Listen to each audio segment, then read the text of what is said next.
Hinihimok ng Office of the Solicitor General ang Korte Suprema na ibasura ang hiling ng kampo ni Pastor Apollo Quiboloy na pigilan ang pagpapatawag sa kanya ng Senado.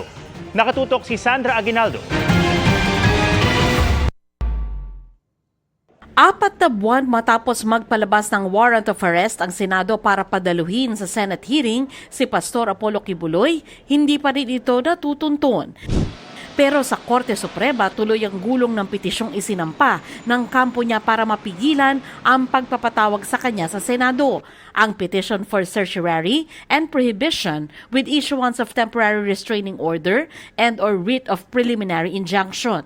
Sa comment na isinumite ng Office of the Solicitor General, sinabi nitong nararapat i-deny ng kataas-taasang hukuman ang hiling na TRO at ibasura ang petisyon ni Quiboloy dahil sa kawalan ng merito.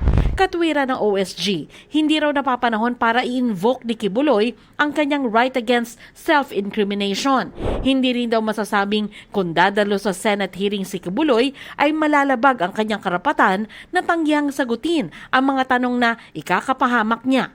Sabi pa ng OSG, kung papayagan daw ng Korte Suprema ang hiling ni Quiboloy, parang kinonsinte ang hindi pagdalo sa Senate hearing at makakaapekto ito sa kapangyarihan ng Senado. Hindi rin daw matuturing na urgent ang pagpapalabas ng TRO sa Senate hearing.